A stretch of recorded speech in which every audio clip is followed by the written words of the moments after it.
It's been live streamed, so. Fantastic. Thanks very much. Not come through yet, but watching.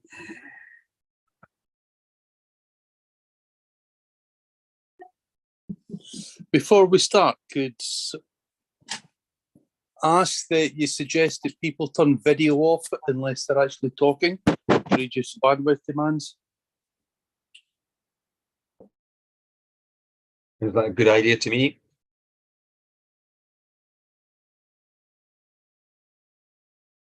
YouTube is live now. Thanks, Radim.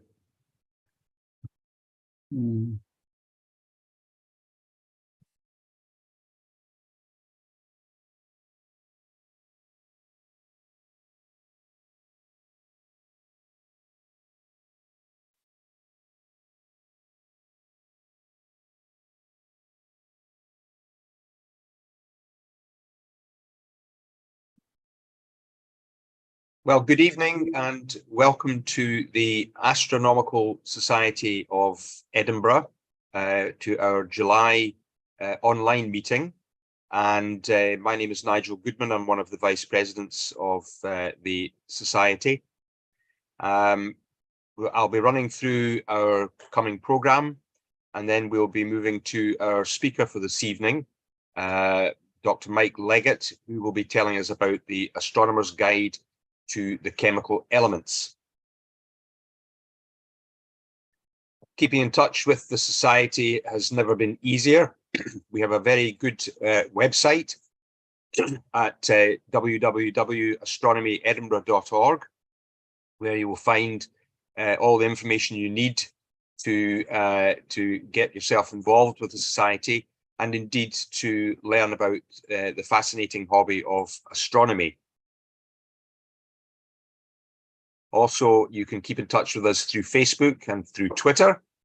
And we have now got quite a library of previous meetings on our own YouTube channel, which is the Astronomical Society of Edinburgh. So just go onto YouTube and search for that.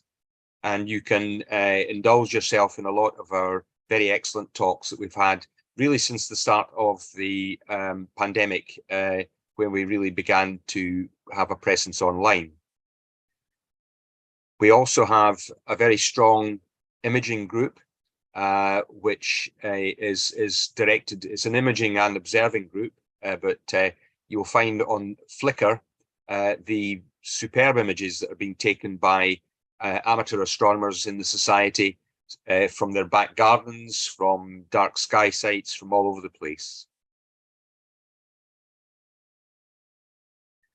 So the upcoming programme, this is the last meeting that we will be having before our traditional August break, when the Edinburgh Festival, the Edinburgh International Festival, is on. After that, we will be having, on the 6th of September, our first imaging and observing group for the latter part of the year, which is for members only, and that's an online event. And then on the 8th of September, a little bit later than we normally would have, at our meeting place at the Augustine United Church on 41 George IV Bridge in Edinburgh, we'll be having a members' night, again for members only. But if you come along as a member of the public, we'd be very happy to see you there, but that won't be broadcast on social media. On the 21st of July, we've got an online meeting like we have just now, which is capturing the visible universe in a single image by Charlie Bracken and Max Whitby. On the 6th of October, we will be having a talk at our meeting in the Augustine United Church, Fear and Loathing in the Heavens, the 1910 return of Halley's Comet, given to us by Dr. Richard Goodrich. That's followed up again by our monthly imaging and observing group. And then on the 20th of October, we've got part 1 of Mary McIntyre's two-part series, The History of Women in Astronomy. And That takes us up to November, where we'll have Dr. Mark McCaughrean of the European Space Agency, who will be talking to us about the James Webb Space Telescope. So if I can introduce our speaker for tonight, Dr. Mike Leggett.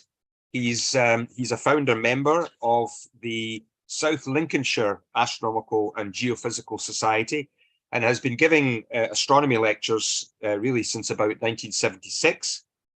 He's a member of the British Interplanetary Society, and he's also the General Secretary and the Council member of the Society for the History of Astronomy. He's a Fellow of the Royal Astronomical Society and the British Interplanetary Society. He's a member of the British Astronomical Association, the Society for Popular Astronomy, the National Space Society, and the Planetary Society, as well as being a graduate in chemistry and pharmacology from the University of Nottingham. He holds a PhD in chemistry and is a chartered chemist and a member of the Royal Society of Chemistry. He's a member also of the Astrophysical Chemistry Group, and he holds a postgraduate diploma in technical authorship, communication, and is a member of the Institute of Scientific and Technical Communicators. So we're in very good hands this evening. So I'll hand you over now to Mike. I will stop sharing, and Mike, if you would like to start sharing your presentation. Thank you very much. Okay. Thank you for that, that very warm welcome. If you'll just bear with me a moment, I will start sharing my screen. So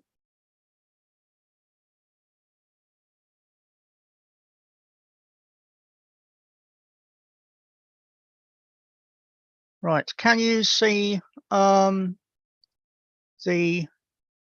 slide? Yes. Okay, and I will just go down to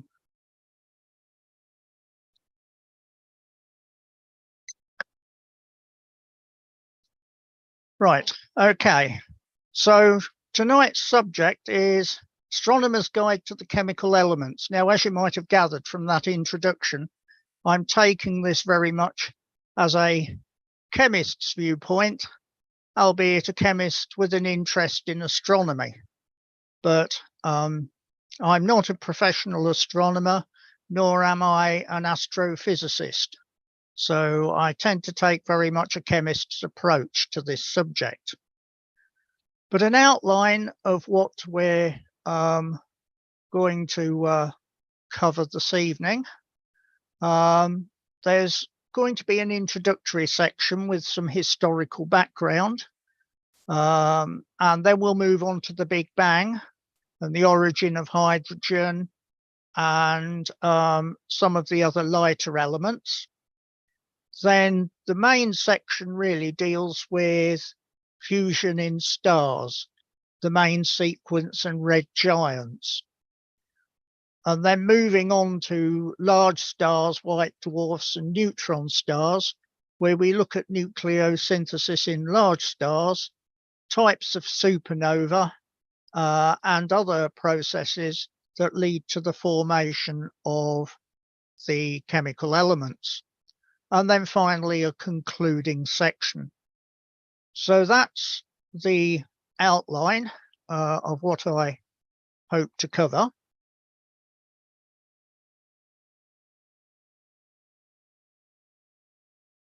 The aim really is to address the following questions. What is a chemical element? How and when were the chemical elements discovered? Not going to cover that in detail, obviously. There will be some highlights really, rather than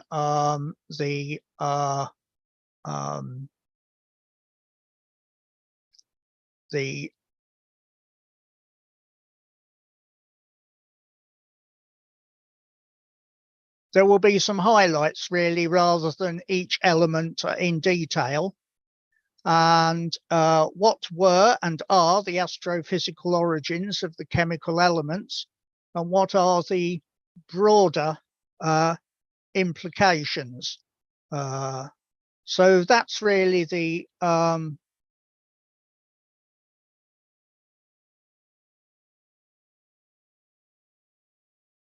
but before we start, there's just some terms that perhaps need to be clarified, and that is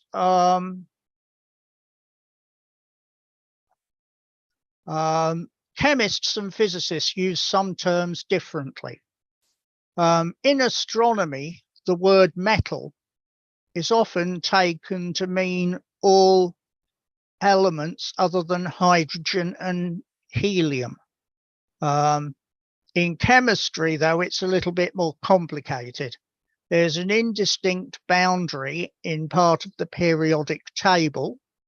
And in fact, that boundary is in an area which is often called the metalloids or semi-metals. Then there's the term burning. This is often used in physics to refer to fusion reactions, particularly in astrophysics. But in chemistry, burning means combustion. For this reason, when talking about fusion, I will just use the term fusion. And when talking about what chemists know as burning, I will say combustion. So I'll avoid the term burning. There's also mass and weight. Chemists often traditionally used to refer to atomic weight, etc. But it's more accurate to refer to relative atomic mass. So I will try and use the term mass throughout this talk. Now, it all starts with hydrogen, but the problem is it was some time before hydrogen was discovered, and even longer before the modern concept of a chemical element developed. The periodic table of the chemical elements emerged, and the origins of the chemical elements were understood. However, we'll begin with looking at the atomic structure of the simplest element of all, an atom of hydrogen, and then move on to the discovery of the chemical elements. So the atomic structure of hydrogen in its most common form, it consists of a positively charged proton in a nucleus at the center and an electron, which is negatively charged, which orbits the proton. Electrons have very little mass, but a proton has, by convention, a mass of 1. So hydrogen has an atomic mass of 1. It also has an atomic number of 1, the atomic number being the same as the number of protons in the nucleus and the number of electrons in the neutral atom. Now, this brings us to the periodic table of the elements. This is just an outline of it. And this is showing the space for the 118 chemical elements which are known to date, and an indication of the atomic number or proton number. And so hydrogen has an atomic number of 1, and so on. And as we go through this talk, we'll be filling in this table, both historically and also in terms of how the elements originate in astrophysical terms. But let's go back first of all to ancient Greece. And in ancient Greece, the idea was that there were 4 principal elements. Now, foremost among those, according to Thales of Miletus, was water. Anaximenes thought that air was the main element, the principal element of the 4. Whereas Heraclitus argued that it was in fact fire. It was Empedocles in the 5th century BC who actually if you like, codified this concept of the four elements: earth, water, air, and fire.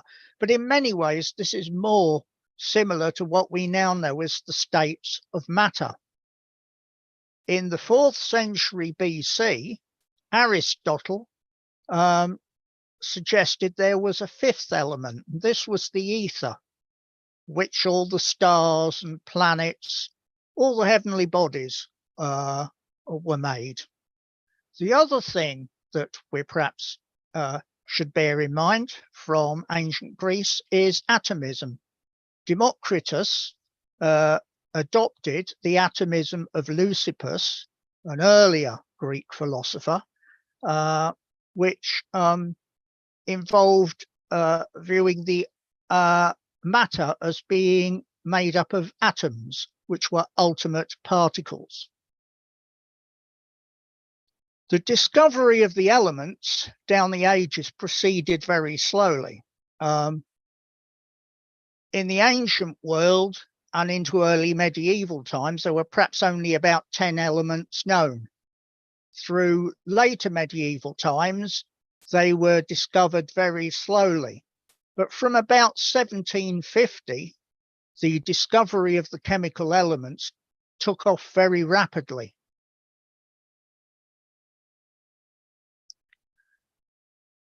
In medieval times, this area of research was dominated by alchemy, which was as much mysticism as it was primitive science. One of its major aims was to seek the stone of knowledge, or philosopher's stone, which itself was a key to the elixir of life, a fountain of eternal youth and immortality, and also for the transmutation of metals. The alchemists aimed at the fundamental production of gold from base metals, but they often achieved some technical chemical manipulations through the appearance of gold by coating metals through chemical reactions. They also contributed to the area of alchemical metallurgy in the extraction of metals from ores. In medieval times, alchemy was based on the 4 classical elements, but some of the alchemists added other substances, which they also viewed as elements, like Jabir added mercury and sulfur.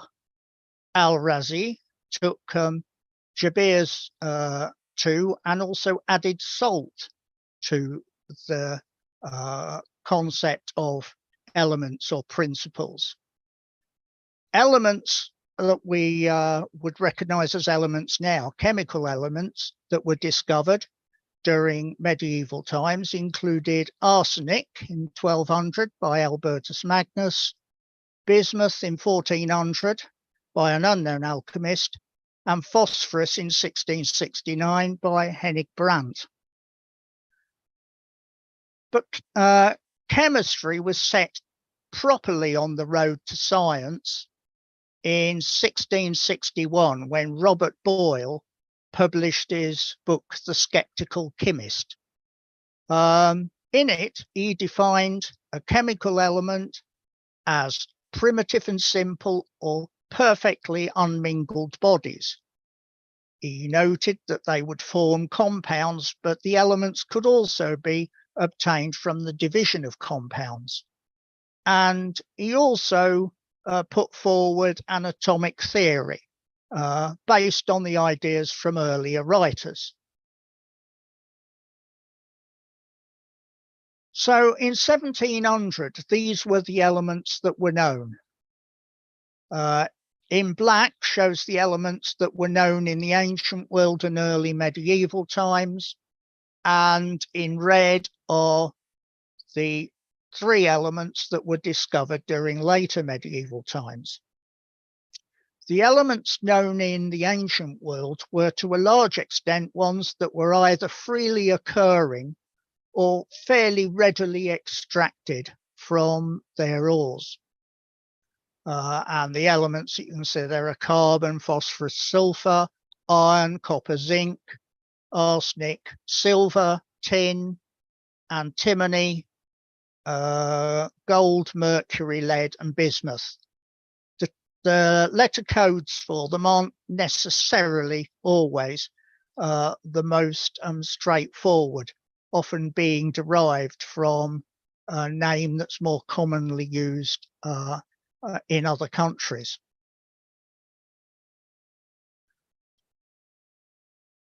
In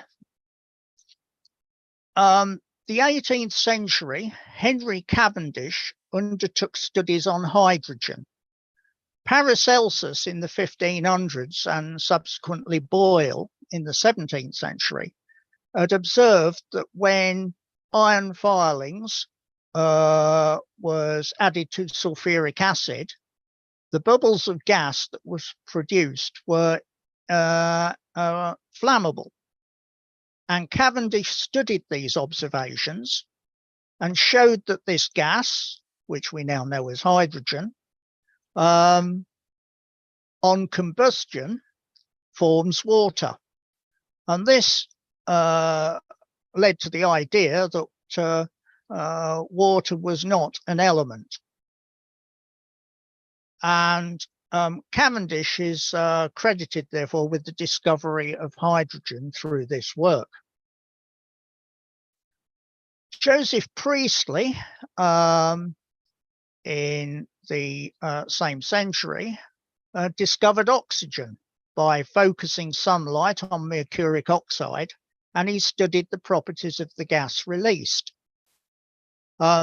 His was the first account published of the release of this gas, but he wasn't the first person to do it. In fact, Scheele, I think in Sweden, produced oxygen in 1771, but he did not publish it until 1777.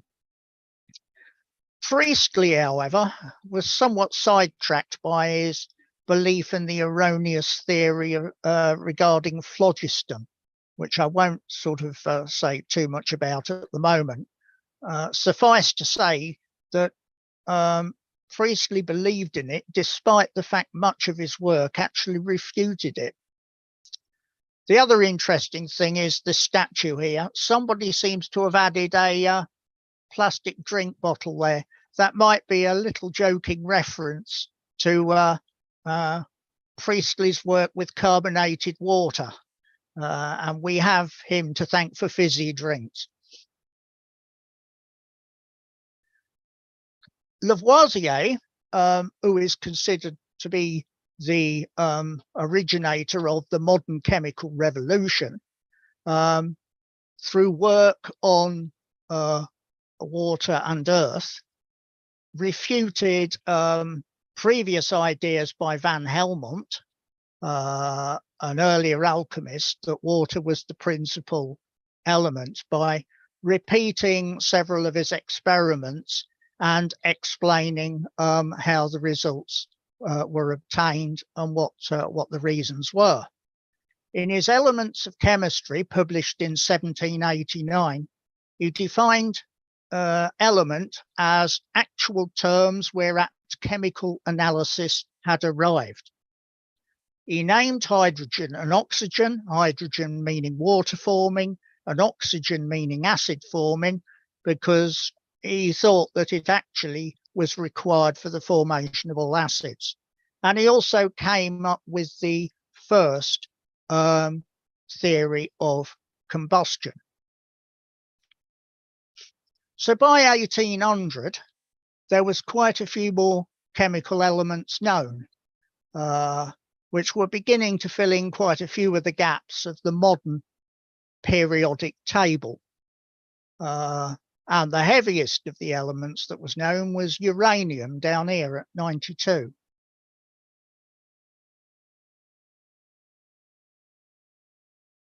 John Dalton was probably the first person to bring together the atomic theory and the concept of elements. And that is elements as atoms, as presented in his new system of chemical philosophy in 1808.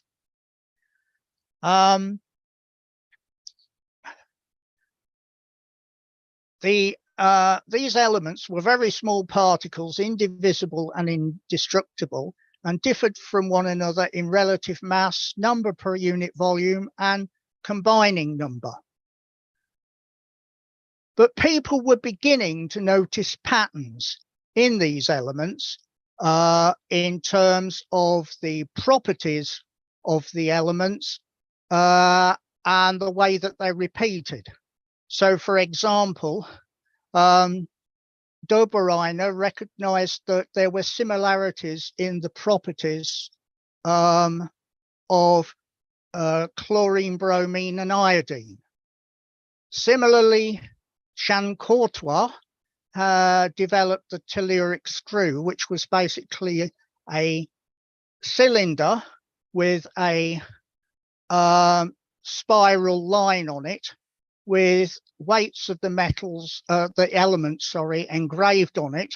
And again, a pattern was observed.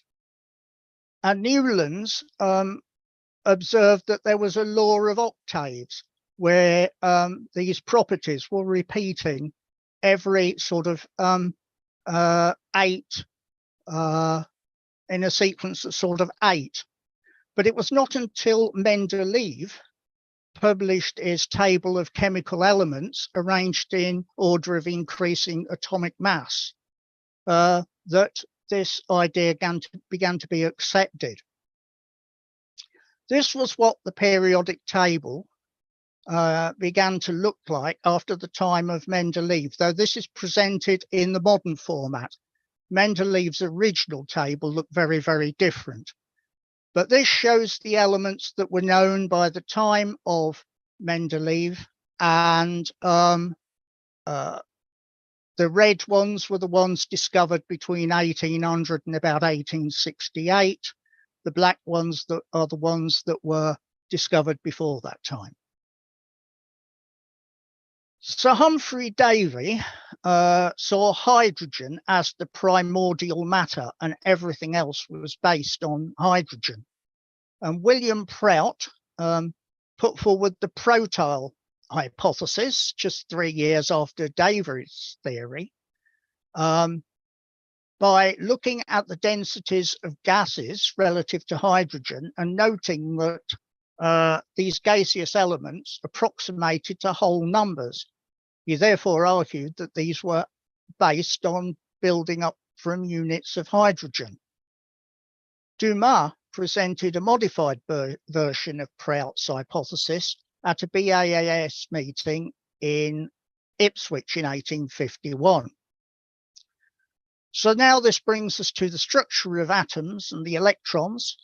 The discovery in 1897 by Joseph John Thomson. The electrons have a negative charge, but they're rather slippery customers. They have a very small mass, about 2,000th of that of a proton. There's wave-particle duality, as noted by G.P. Thomson. They form shells and orbitals around the nucleus, as described by the Danish physicist Niels Bohr.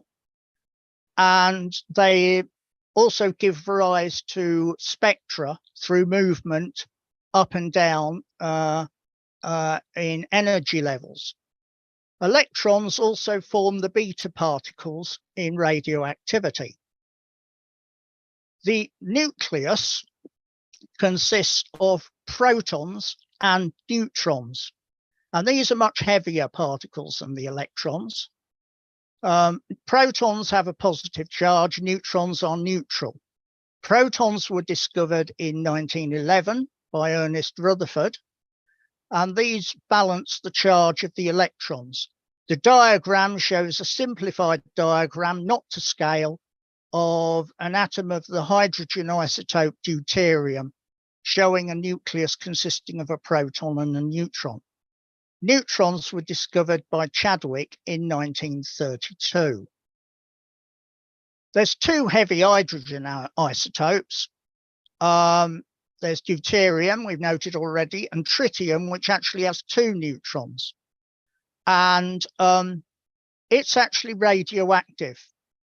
and decays by emission of beta particles, that is electrons.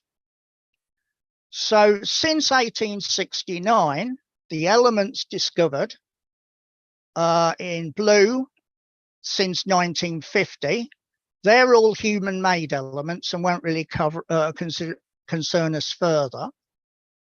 There's the 1901 to 1950 are the sort of dark red. Then 1869 to 1900 are the bright red, and then in black before 1868. So the nuclear reactions after the Big Bang, for about the first minute or so, there was production of hydrogen, deuterium, helium-3, helium-4, and lithium-7. But the sequence breaks off at A equals 7, that's atomic mass of 7, because of instability, particularly of beryllium-8. Hydrogen has a very high abundance. It's approximately 92% by number of atoms and approximately 75% by mass. Stars, in fact, were necessary for nuclear complexity, and the lithium and beryllium and boron is largely a product of shattering of heavier nuclei by cosmic rays. So this is a summary of the light elements. So hydrogen and helium, more than 50% of that, in fact, all of the hydrogen formed as a result of the Big Bang. Lithium was formed by up to about 50%, though there is, I think, a third source for the lithium. And beryllium and boron is almost exclusively from cosmic rays. So the sun, it's 91% hydrogen, and fusion reactions in stars is the source of chemical elements mostly. And that's directly in a lot of cases, indirectly in other cases. Now, of course, not everyone accepted the Big Bang at first. And one of the big drawbacks with the Big Bang was that originally they thought that with the Big Bang, that was how all the chemical elements had formed. But actually, turned out it didn't happen that way. There was a Big Bang, but there was that cutoff, which I've already noted. Nothing really went much beyond the atomic mass of 7. Fred Hoyle, Erman Bondi, and Thomas Gold had an alternative theory, which was the steady state theory. And in fact, Fred Hoyle and colleagues, Burbage, Fowler, and Hoyle, in the late 1950s, demonstrated that heavy metals, heavy elements have been manufactured since the Big Bang in the hot interiors of stars. And this was written up in Modern Review of Physics paper in October 1957. So deuterium from hydrogen fusion is formed when 2 protons fuse into deuterium with the release of a positron and a neutrino and energy.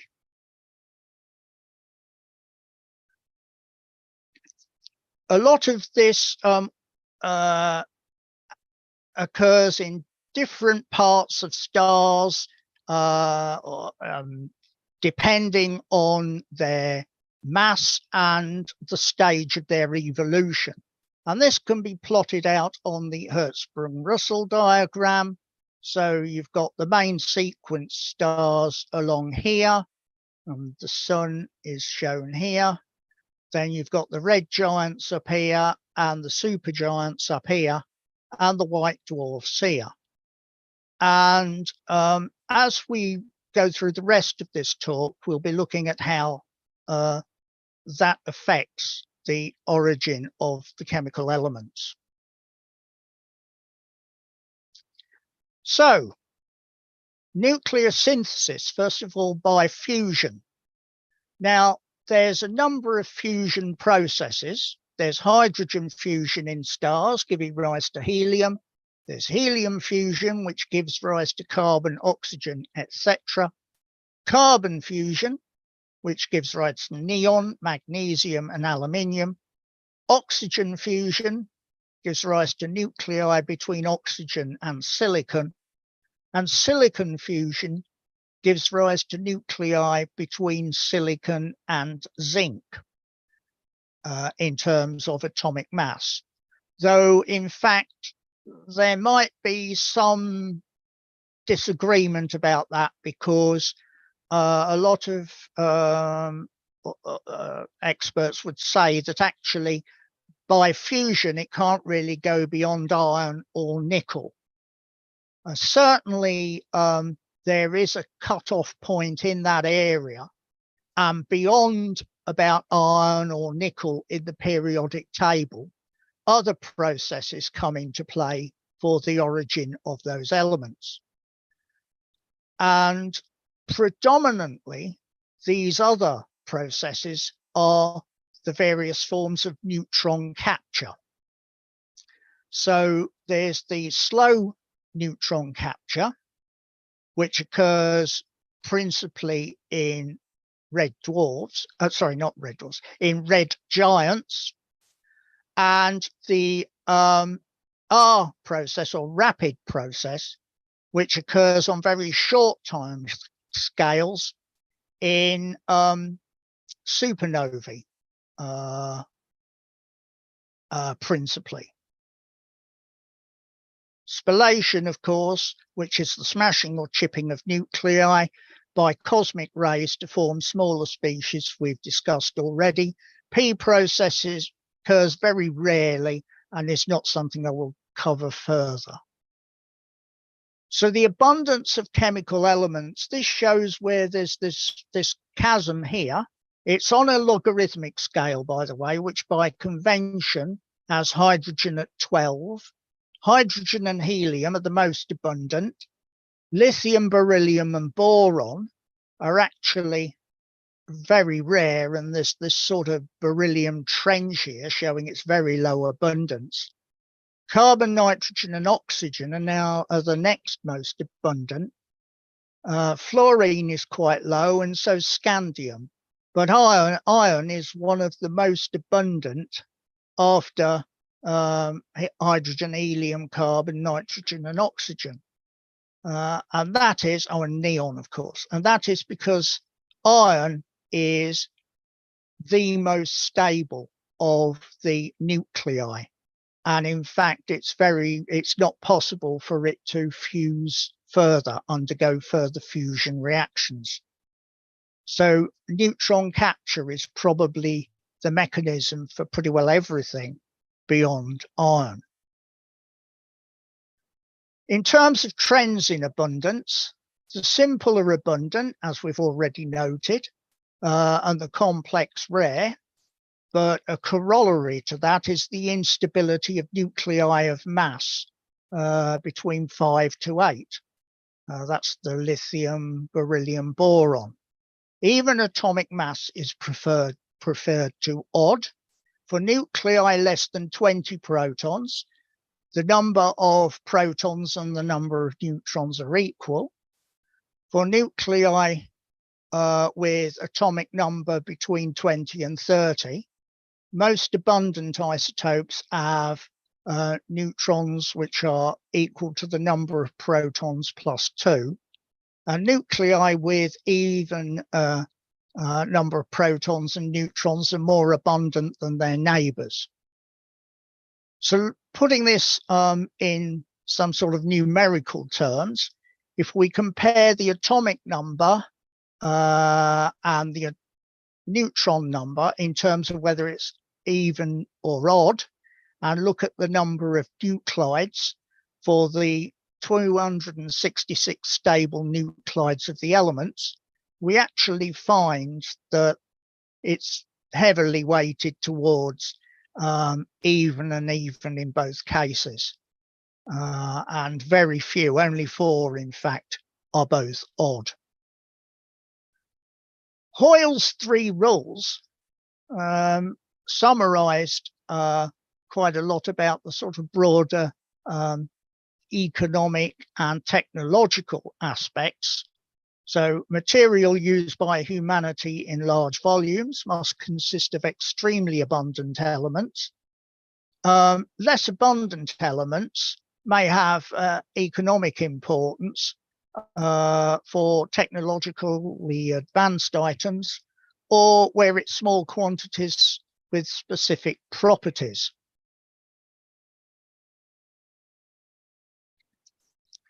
So then coming to the spectroscopy, which I mentioned earlier, Fraunhofer observed many lines on the solar spectrum and eventually mapped positions of over 500. Bunsen and Kirchhoff sprinkled chemicals into the flame of Bunsen's burner, and in so doing discovered cesium and rubidium. They then turned their attention to the solar spectrum and found lines for sodium, calcium, carbon, silicon, zirconium, and zinc. This shows the example of spectrum analysis with the continuous solar spectrum with dark absorption lines at the top, and then a series of spectra underneath for various elements. This form of spectrum analysis, atomic absorption and atomic emission spectroscopy, was one of the first forms of spectroscopy introduced into the laboratory. Huggins and Miller then took it a step further. Huggins was an amateur astronomer with an observatory in London who placed spectroscopes at the focus of his 8-inch refractor, but he introduced the use of photographic plates to record spectra, which offered him the opportunity to do this far more accurately than had been achieved previously. Miller was a professor of chemistry at King's College and a neighbour of Huggins, and they worked together on line spectra of stars. And this area caught the attention of Norman Lockyer, who was looking at solar spectra, and he saw a line in it that he couldn't assign to any of the existing known elements. And also around the same time, independently, Janssen made this observation as well. But Lockyer named the mystery line as being attributed to an element which he called helium. He also wrote about the theory of chemical evolution of stars in the chemistry of the sun and inorganic evolution, and referred to a concept of arch of temperature, which drew on the ideas of the Prout hypothesis of Dumas, which I referred to earlier. The actual discovery of helium on Earth was achieved independently by Ramsay in London and Cleve and Abraham in Uppsala. And Ramsay was studying the uranium mineral clevite and detected an unknown gas emanating from it, which was subsequently identified to be helium. And this is as a result of radioactive decay and the issue of the alpha particles, which gives rise to helium. So here's again a schematic drawing, not to scale, of the atomic structure of helium isotopes. Helium-4 is the most common form. There's also helium-3. And the alpha particles in ionizing radiation is actually helium nuclei. The origin of helium in stellar fusion is through the PP1, PP2, and PP3 chains.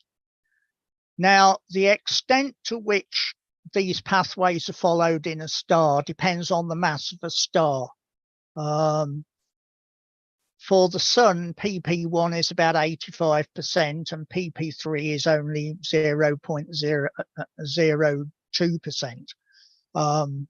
For a more massive star, PP3 and PP2 become correspondingly more important process.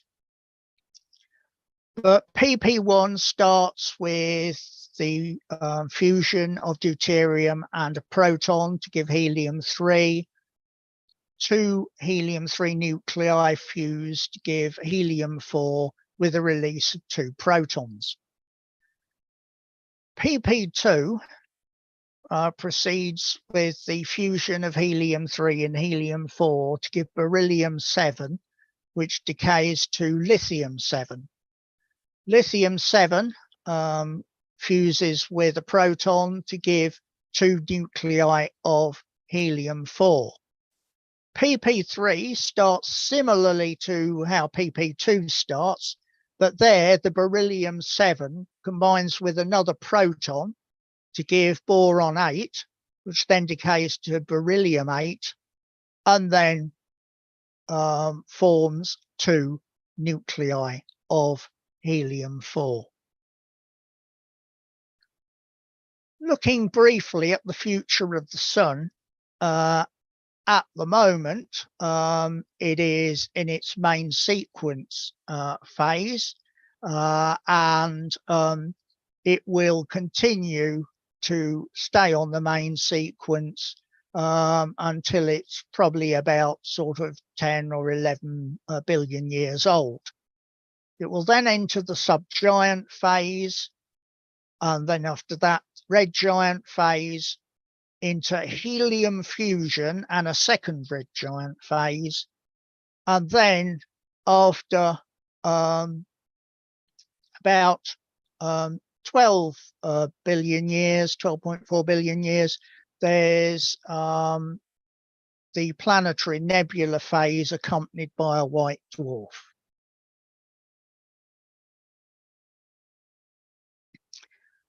Now, another way in which helium is generated is the CNO cycle.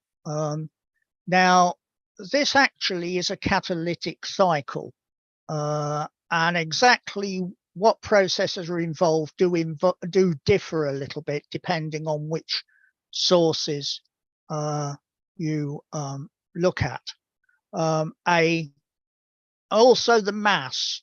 It does tend to vary depending on which book you read, between about 1.2 solar masses and 1.5 solar masses. But in essence, starts off with a carbon nucleus, carbon-12, which has formed from helium fusion, because helium fusion can start in the core of a star even while hydrogen fusion is still going on in the outer layers, and some degree of mixing occurs. It combines with a proton, which via the unstable nitrogen-13 forms carbon-13, adds another proton and becomes nitrogen-14, and then another proton via the unstable oxygen-15 becomes nitrogen-15, and so on, and also on to oxygen-16. Now, this process can be broken at any stage with the release of a helium nucleus. Also, oxygen-16 can release a helium nucleus, And that means that that leaves behind carbon-12. So that takes you back to the beginning of this process.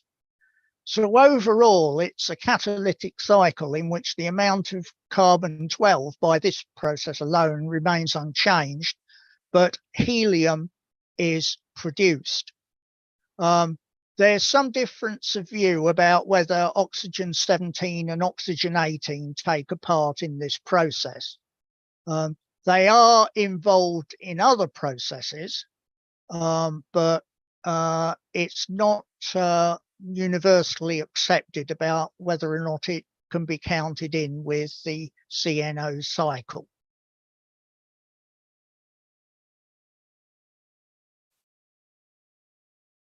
So helium fusion reactions in stars. Well, I've just noted the triple alpha process, the combination of 3 helium-4 nuclei to give carbon-12 an energy. But carbon-12 can also combine with another helium nucleus to give oxygen-16. Oxygen-16 can combine with another helium nucleus to give neon-20. And other fusion reactions can occur up to iron-56, which is where fusion stops because of the stability of the iron nucleus. And this is the way round, in fact, this problem that there is of stability, which gives rise to the beryllium trench in the abundance graph that I showed earlier. And that is that 3 helium nuclei can combine to form carbon-12, and then fusion can proceed from that point on. Helium fusion, of course, occurs principally in the cores of red giants. And in fact, stars go into the red giant phase as all of the hydrogen is used up. And here there are some images. That's a UV image of the dust and gas trail behind the red giant Mira. And this is, I think it's an artist's impression close-up image of Mira based on data from the NASA Galaxy Evolution Explorer. So summarizing about low mass stars, most of the elements that they have given rise to are actually in the higher mass range in the periodic table. The only exceptions to that are helium, lithium, carbon, and nitrogen. So looking now at the evolution of a star of 25 solar masses, the hydrogen fusion lasts for about 7 million years. The helium fusion will last for about 500,000 years. Carbon fusion only for 600 years, and oxygen fusion for about 6 months. Silicon fusion will only go on for about a day. And at the end of that, it's into what we call the supernova phase, where there's the core collapse and bounce, explosive fusion, and the surface blows away, all of which happens on very rapid timescales. So when helium fusion ends, if the star is less than 8 solar masses, fusion ends and the star becomes a white dwarf. But if it's greater than 8 solar masses, the carbon-oxygen core contracts and temperature increases, and the reactions occur as follows. So we have here two carbons fusing to give a variety of nuclei, including magnesium 24, magnesium 23, sodium 23, and neon 20. Neon fusion occurs when the temperature is about 1 billion Kelvin. It's a two-stage process. Firstly, helium nuclei, alpha particles, are generated by photons. And then the helium nuclei that are so released are captured by intact neon nuclei, and that results in the formation of magnesium 24. When the neon fusion concludes, star comprises mainly oxygen and magnesium. Oxygen fusion occurs when the temperature is about 2 billion Kelvin. The most important reaction product is silicon-28. Other reaction products include sulfur and phosphorus.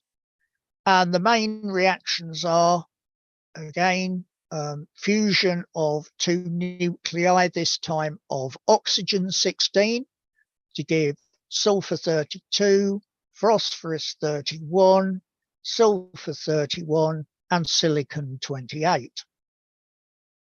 Silicon fusion also begins at about 2 billion Kelvin. It's a pathway similar to that for neon fusion. And silicon-28 is gradually gnawed by protons to the extent, in fact, that it can be completely broken down to 7 alpha particles. But those 7 alpha particles can combine with silicon-28 to give 56, a nickel 56, which itself can decay to give iron 56, and that's where the iron peak appears. So that brings me now to supernovae. There are actually, well, depending on how you categorize them, between 2 and 4 different types.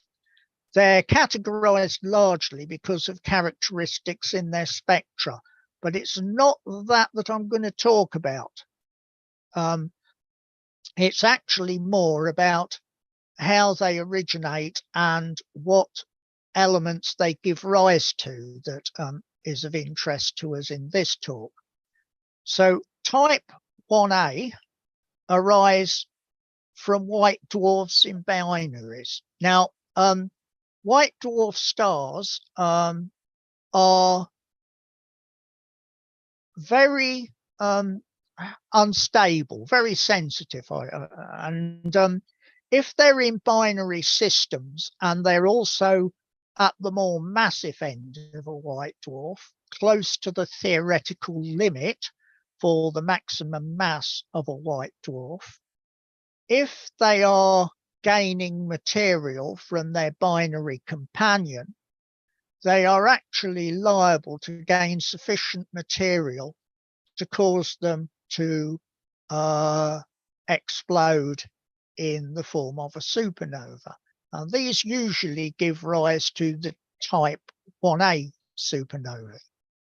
There's also the type 2 supernova, which occur more in the high mass stars.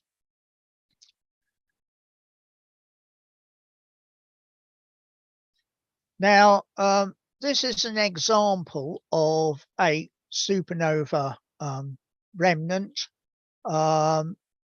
Cassiopeia A on the left is Spitzer Space Telescope false color infrared image, which actually shows the result of the supernova explosion in this expanding area of dust and gas. And on the right, there's a diagram showing how the various colouring in this image here is reflected to varying layers in the supernova remnant. And in fact, at the top, there's an indication of what the layering might have looked like before the supernova explosion. And you can see that it's expanded outwards to a varying extent, but you can pick out some of the features of this diagram here with its layering in this image here.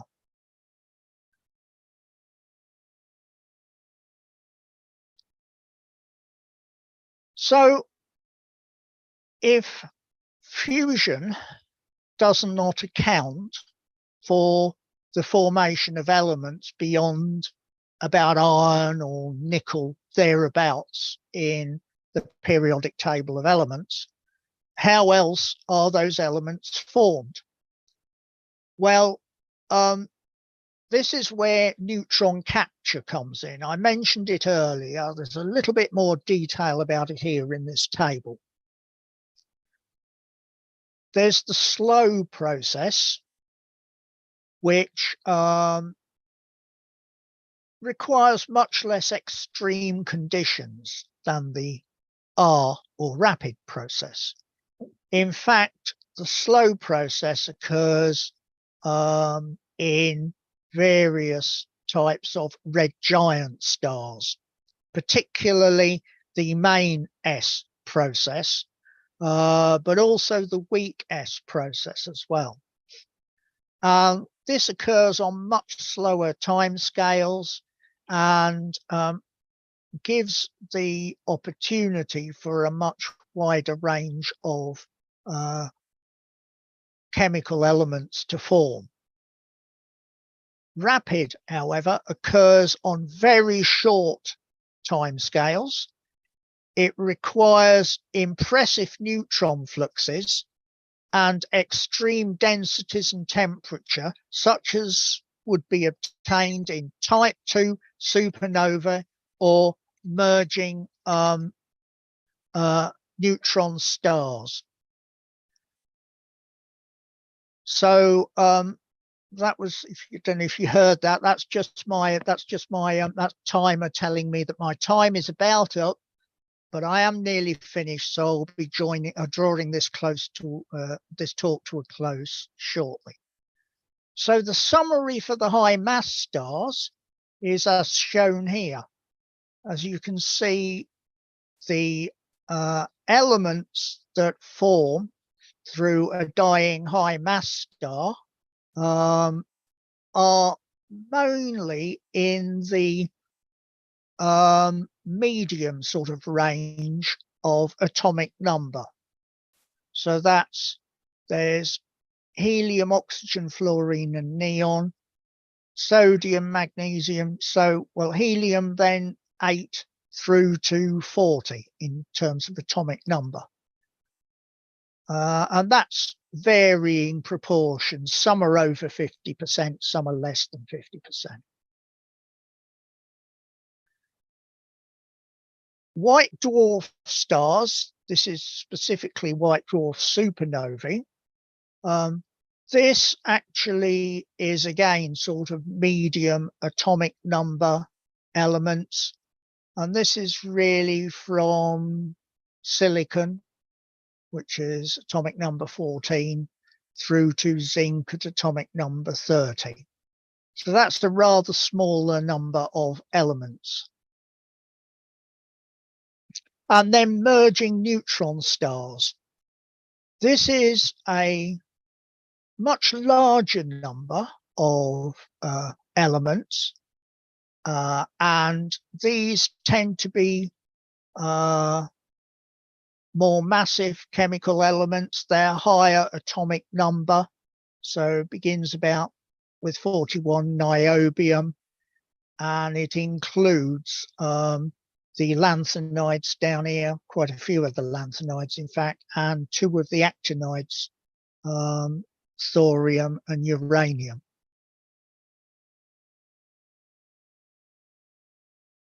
So, summary. Well, from the theory of the Big Bang, together with nuclear physics, hydrogen and helium and a few other items were produced at the beginning. Stars manufacture elements from carbon to uranium. Heavy elements are formed in dying low mass stars, supernovae, and merging neutron stars. But the unstable light elements, that's lithium, beryllium, and boron, are formed by spallation or fission involving cosmic rays. If we go back now to the Hertzsprung-Russell diagram and now add the processes, in the main sequence, we have hydrogen fusion. At the lower end of the mass range, it's dominated by the PP1 process. At the higher mass end, PP2 and PP3 becomes more important. Also, the CNO cycle is more significant as you go into the higher mass stars in the main sequence. In the red giants, helium fusion is taking place, because by then all of the hydrogen has been largely used up, though it doesn't sort of happen all at once, because there is a situation where the helium fusion starts in the core and hydrogen fusion continues in the outer layers, and then slowly eventually it reaches a stage where all the hydrogen is exhausted and the helium fusion expands out further throughout the star, and the star itself expands, hence the term red giant. The supergiants give rise at the end of their lives to supernovae of the type 2 and possibly also 1b and 1c. White dwarfs that are in binary systems, and the dwarfs themselves are at the more massive end of the mass range, give rise to supernovae types 1a. And it's through these processes that the chemical elements that we know of are formed. Of course, how they get spread out into space and eventually form into second generation stars and into planets and the like the Earth is another story. So finally, I'll just mention that I have a list of references and bibliography. I'm still in the process of bringing this up to date. So what I will do is after this talk, I will email that to Nigel Goodman, so that can be made available to the members of your society, but that probably won't be now until sometime next week. I'd like to acknowledge various people for use of images and information, including members of the Milton Keynes Astronomical Society. And I'd like to remember at this point the late John Bell and the late Dilip Sharan, who have provided me with images in the past that are sadly missed. And then also other organizations and individuals that have helped. So thank you very much for your attention. I will keep screen sharing for a moment, if that's okay, in case I need to go back to anything. But actually, I think okay, right. That's you, Mike. Thank you very much. Yeah. Thank you, Mike, for a fascinating talk this evening. And if we'd all like to unmute and thank Mike in the traditional way, please. Radim, do we have any questions on Zoom at the moment? Yes, we have one question, and that's yours. So That's go mine. ahead. Okay. All right. Well, I actually have a couple of questions. The first one was, as astrophotographers and to some extent as visual observers, we notice different colors in nebulae and in stars themselves.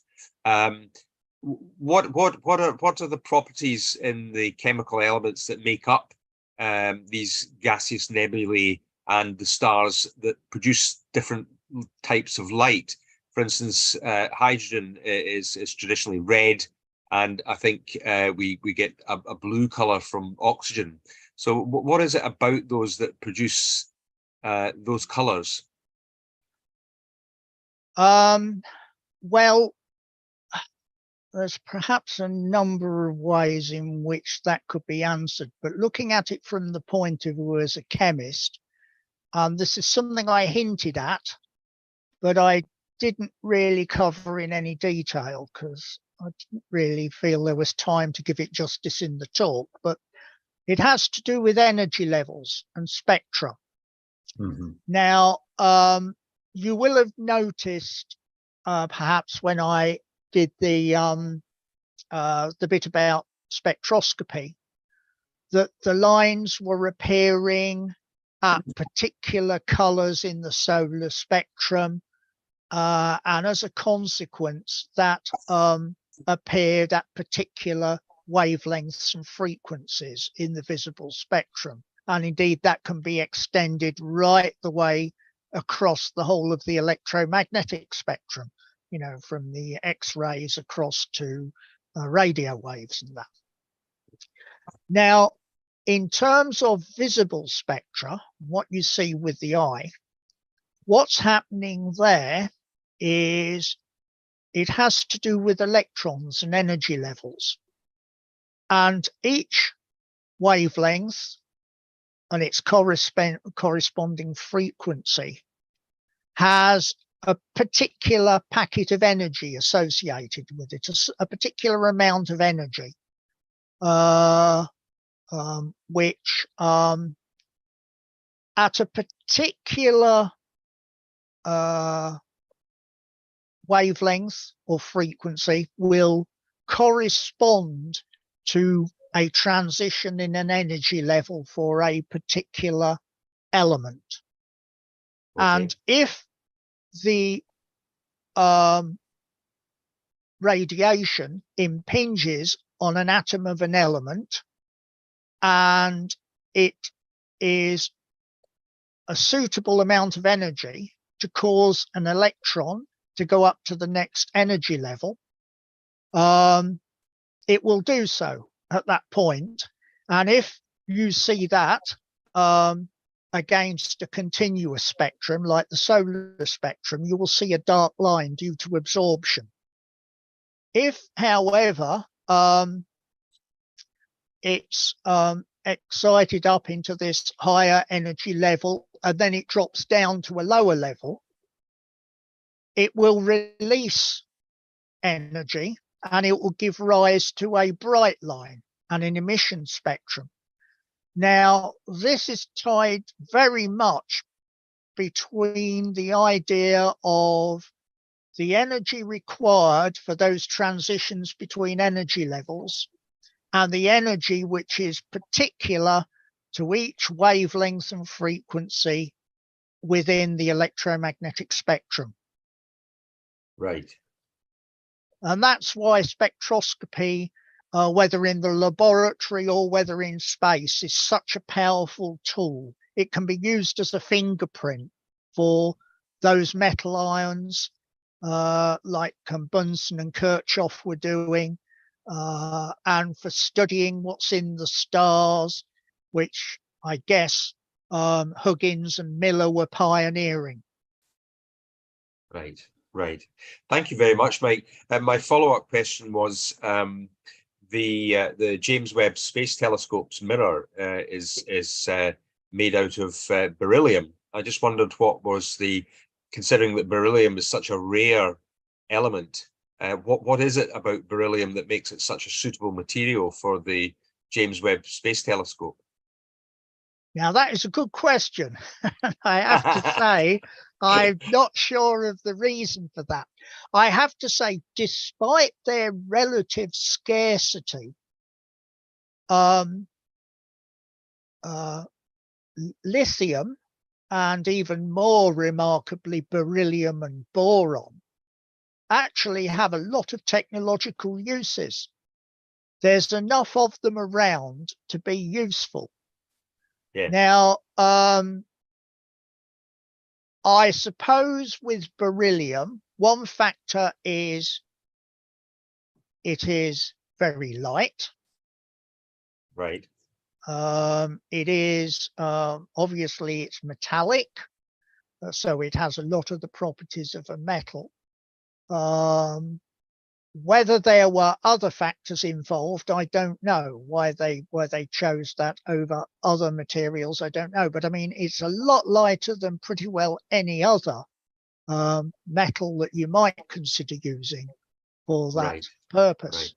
Right. Well, certainly lightness was a big factor in the construction of the James Webb Telescope.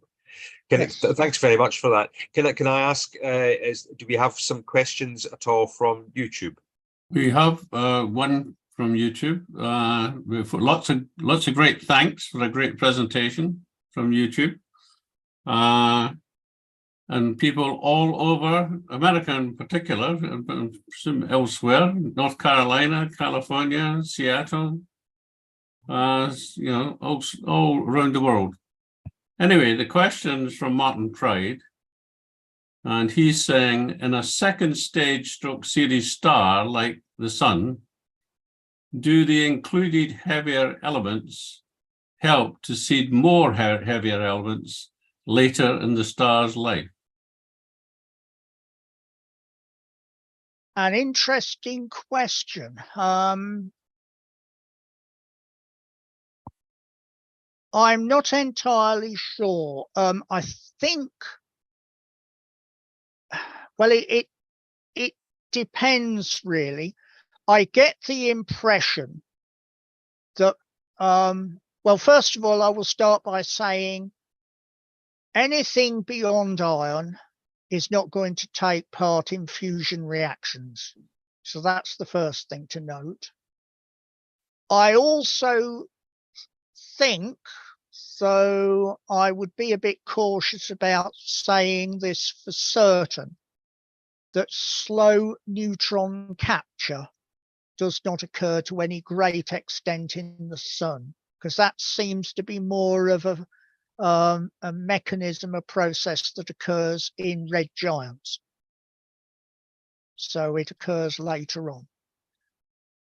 What role, if anything, the heavier elements might be playing in the Sun, those heavier elements that have been inherited, if you like, from the first generation star, I'm not entirely certain.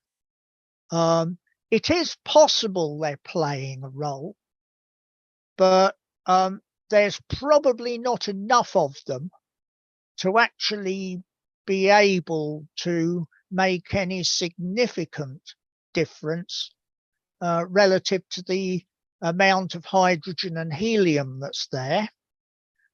And also that it would be very difficult, I think, for them to actually play any major role based on what we know and understand. So my answer's a bit tentative, but I don't think they would have a significant role. Okay, thank you for that. There's another couple of comments, but I think, Nigel, maybe you want to move on at the moment. We have a time for a question from Zoom. Oh, yes. Jamie is asking, is it possible there are elements not yet discovered, like come before hydrogen, maybe in dark matter? Well,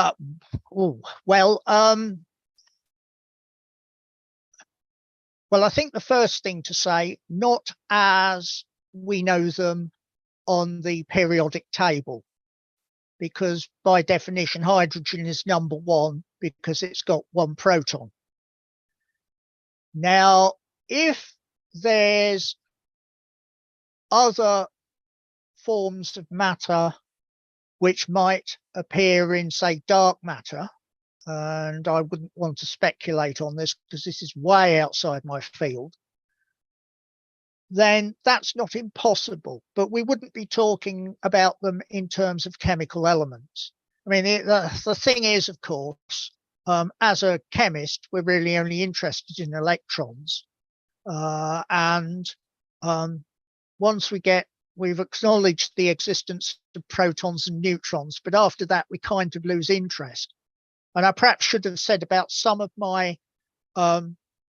equations that I showed, they weren't really entirely, strictly speaking, equations, because I tended to, especially in the later, more complex ones, ignored things like positrons and neutrinos that were released as part of the process, because I was trying to keep it fairly simple. But given the menagerie of subatomic particles that have been found and all the various different types that particle physicists concern themselves with, there's no telling, but it would not be within the context of the periodic table of chemical elements. They would be something completely different to what we know as the elements. That's great. Thank you very much, Mike. Have we covered all the questions, Radim, from Zoom?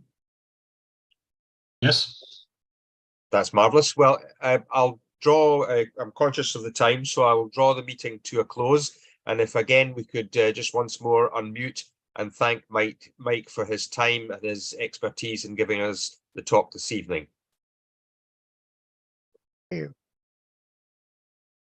And I wish everybody a very good August break. And thank you again, Mike. We'll be in touch, and we'll look forward to perhaps seeing you again on another topic. Okay, thank you. Thank you. Good night, everybody. Bye. Good night, Nigel. Thanks for that. Bye now. Bye-bye. Thanks, everyone. Thank you. Are we not having an update on Zero?